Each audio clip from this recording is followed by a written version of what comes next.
بسم اللہ الرحمن الرحیم۔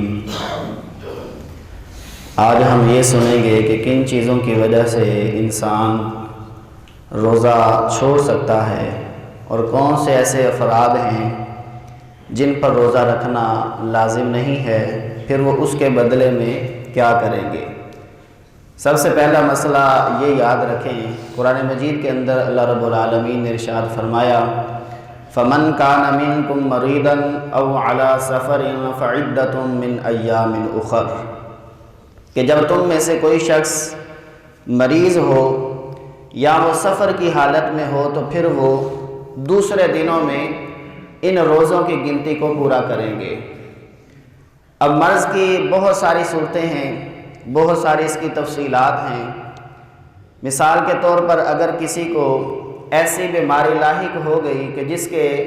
صحیح ہونے کا کوئی بھی گمان نہ ہو اور ڈاکٹروں نے اس کو جواب دے دیا ہو، یا پھر ایسا شخص جو انتہائی بوڑھا ہو چکا ہے، اب اس کے دن بدن کمزوری والے ایام ہیں، اس کی بہتری کی کوئی صورت نہیں آ رہی، ایسے شخص کو شیخ فانی کہا جاتا ہے۔ اب اس کے بارے میں حکم یہ ہے کہ اگر وہ گرمیوں کے روزے نہیں رکھ سکتا تو وہ سردیوں کے اندر روزے قضا کرے گا، اور اگر ایسی حالت ہے کہ نہ وہ گرمی کے اندر روزے رکھ سکتا ہے نہ سردی کے اندر روزہ رکھ سکتا ہے تو ایسے شخص کو شیخ فانی کہا جاتا ہے۔ اب وہ روزے کے بدلے میں فدیہ ادا کرے گا۔ اب فدیہ کیا ہوتا ہے؟ ایک صدقہ فطر کی مقدار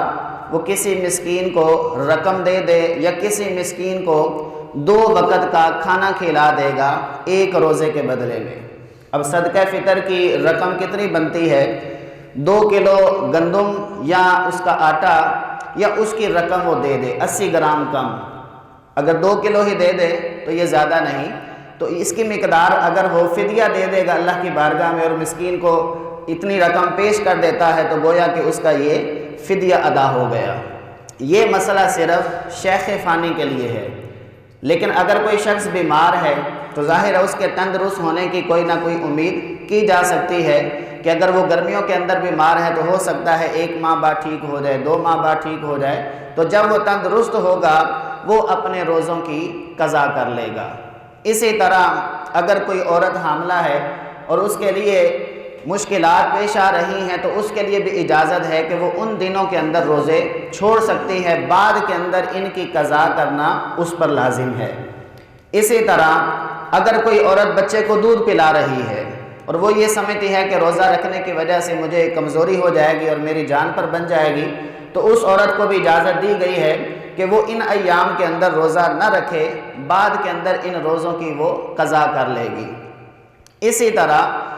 وہ عورت جس کو ماہواری آ جائے، حیض آ جائے یا بچہ جننے پہ جو خون آتا ہے نفاس کا، ان صورتوں کے اندر بھی وہ روزہ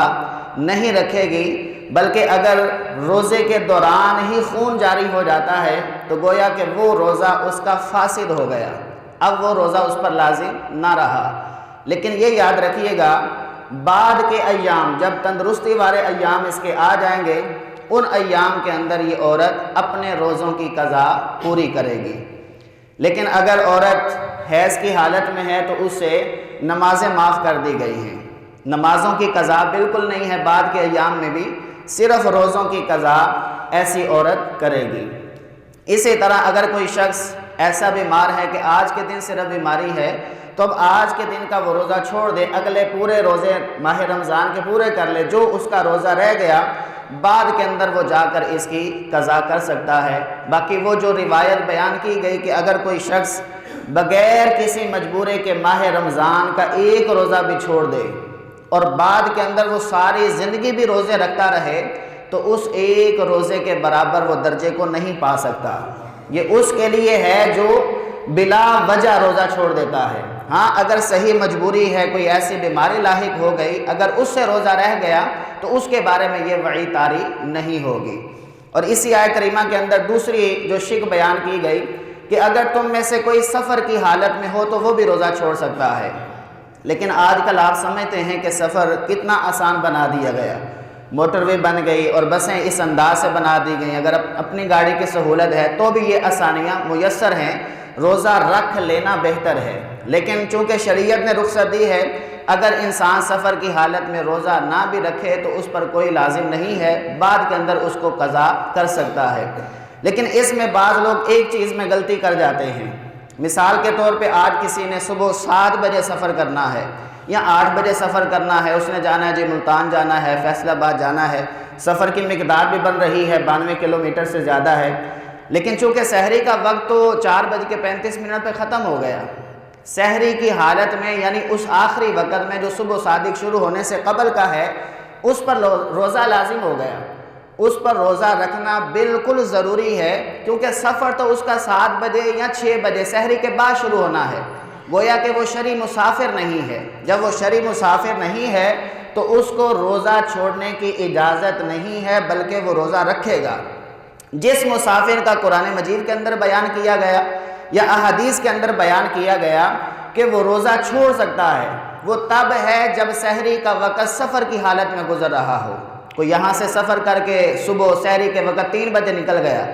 اب چونکہ وہ ملتان جا رہا ہے، سحری کا وقت راستے میں ہی آ گیا، تو چونکہ وہ اب شرعی مسافر ہے، اب اس کو اجازت ہے کہ وہ روزہ چھوڑ سکتا ہے۔ لیکن اگر اس نے یہ ارادہ بنا لیا کہ میں نے سحری کے بعد نکلنا ہے، صبح 5 بجے 6 بجے 7 بجے جب بھی نکلنا ہے، چونکہ سحری کا آخری وقت وہ حالت اقامت میں ہے، اپنے وطن کے اندر موجود ہے،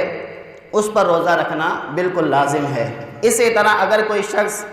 لیٹ اٹھتا ہے اور سحری کا وقت ختم ہو چکا ہے، اب اس کے لیے کیا حکم ہے؟ اب اگر وہ چاہے تو بغیر کھائے پیے روزے کی نیت کر سکتا ہے، جس کو ہم عام طور پہ 8 پہرہ روزہ بھی کہتے ہیں، اس کی بالکل اجازت ہے، لیکن شرط یہ ہے کہ وہ کھائے پیے گا کچھ بھی نہیں۔ بس اوقات کچھ لوگ ایسے بھی ہیں اگر لیٹ آنکھ کھلی ہے، 5 بجے جا کے آنکھ کھلی اور تھوڑا سا پانی پیا اور اب وہ کہے جی میں نے روزے کی نیت کر لی، اب نیت نہیں ہوگی، کیونکہ جیسے ہی ٹائم اس کا ختم ہوا، پیچھے بھی میں سابقہ دنوں میں عرض کر چکا کہ اگر 1 سیکنڈ بھی اوپر ہو گیا اور ایک پانی کا گھونٹ بھی پی لیا تو اب اس کا روزہ سٹارٹ ہی نہیں ہوا، جب ابتدا نہیں ہوئی تو اس کی اختتام یا اس کے ثواب کی امید نہیں کی جا سکتی۔ اسی طرح ایک مسئلہ یہ بھی یاد رکھیے کہ اگر کسی انسان نے رمضان کا فرض روزہ توڑ دیا، اب اس کے لیے کیا حکم ہے؟ شریعت نے اس کے حوالے سے کفارہ بیان کیا ہے کہ اب اس کو کفارہ دینا پڑے گا، یعنی کسی نے جان بوجھ کر کھا لیا یا پی لیا یا جماع کر لیا یا کوئی ایسی صورت اختیار کی جس سے اس کا روزہ ٹوٹ گیا، اور اس میں یہ چیز بھی یاد رکھیے گا کہ اگر بھول کر کھا پی لیتا ہے تو اسے کفارہ لازم نہیں ہے، یا وہ اتنا بیمار ہو گیا کہ ڈاکٹروں نے کہہ دیا کہ بھائی اس کو پانی پلاؤ ورنہ اس کی جان پہ بن جائے گی، یعنی اس کو روزہ توڑنا بالکل لازم ہے، اور ہر طرف سے یہی کہا گیا کہ اب اس کی جان بچنے والی نہیں ہے، گویا کہ اس کو کچھ نہ کچھ کھلا پلا دیا جائے، تو ایسی صورت میں بھی بعد میں صرف وہ روزے کی قضا کرے گا، کفارہ لازم نہیں ہے۔ کفارہ صرف اس صورت میں لازم ہے جب کسی نے جان بوجھ کر تندرستی کی حالت میں روزہ یاد ہوتے ہوئے کھا پی لیا یا کوئی ایسا فعل کیا جس سے روزہ ٹوٹ گیا، تو اب اس پہ کفارہ ادا کرنا لازم ہے۔ اب روزے کا کفارہ کیا ہے؟ وہ ایک غلام آزاد کرے گا قرآن مجید کے اصول کے مطابق، چونکہ اب غلام نہیں ہے تو اب کیا کرے؟ دوسری شک یہ ہے کہ وہ 60 روزے رکھے گا پے در پہ۔ اگر اس نے 59 روزے رکھ لیے، 60ویں دن وہ بیمار ہو گیا، کوئی ایسا مسئلہ ہوا وہ 60واں روزہ نہ رکھ سکا، اب پھر اس کی گنتی 1 سے شروع ہوگی۔ کتنا سخت حکم ہے۔ ہاں اگر اسلامی مہینے کی ابتدا سے اس نے روزہ رکھا، مثلا 1 محرم سے اس نے روزہ سٹارٹ کر دیا، تو اب 60 روزے ضروری نہیں بلکہ 2 ماہ پورے کرے گا۔ 1 محرم سے لے کر 29 محرم ہو گیا تو گویا کہ 29 محرم، 30واں دن آیا ہی نہیں ہے، 1 صفر شروع ہو گئی تو گویا کہ 1 روزہ اس کا مائنس ہو گیا۔ اسی طرح 1 صفر سے لے کر 29 صفر، یعنی 29 کا اگلا بھی چاند ہوتا ہے تو گویا کہ دونوں ماہ میں سے ایک روزہ اس کا معاف ہو گیا، اگر وہ 1 تاریخ سے شروع کرتا ہے، اور اگر 2 تاریخ سے شروع کرتا ہے تو پھر اس کو پورے 60 ایام ہی پورے کرنے ہوں گے۔ لیکن اس کو یہ بھی دیکھ لینا چاہیے جب وہ روزوں کی ابتدا کر رہا ہے تو درمیان کے اندر ایسے ایام نہ آئیں جن کے اندر روزہ رکھنا حرام ہے۔ عید الفطر کا جو پہلا دن ہے اس دن روزہ رکھنا حرام ہے، روزہ رکھنا جائز ہی نہیں۔ کوئی بندہ رکھ بھی لے گا، اس کو زبردستی پکڑ کے کہا جائے گا بھائی کھا پی لو، یہ اللہ کی طرف سے مہمانی کا دن ہے، یعنی یکم شوال کا روزہ رکھنا جائز نہیں ہے۔ اسی طرح عید الاضحیٰ کے جو 4 ایام ہیں، 10 ذی الحج، 11، 12 اور 13، ان 4 ایام کے اندر روزہ رکھنا چونکہ جائز نہیں ہے، گویا کہ وہ ذی الحج سے اپنے کفارے والے روزوں کی ابتدا نہیں کر سکتا۔ اگر اس کے پاس یہ بھی سکت نہیں ہے کہ وہ 60 روزے رکھ سکے اور 2 ماہ کے روزے رکھنا اس کے لیے انتہائی مشقت ہے، تو پھر وہ تیسرا کفارہ بھی ادا کر سکتا ہے۔ وہ یہ ہے کہ 60 مسکینوں کو 2 وقت کا کھانا کھلائے گا، سحری بھی کروائے اور افطاری بھی کروائے، یا پھر روزوں کے علاوہ کفارہ ادا کر رہا ہے تو 2 وقت کا ان کو کھانا کھلانا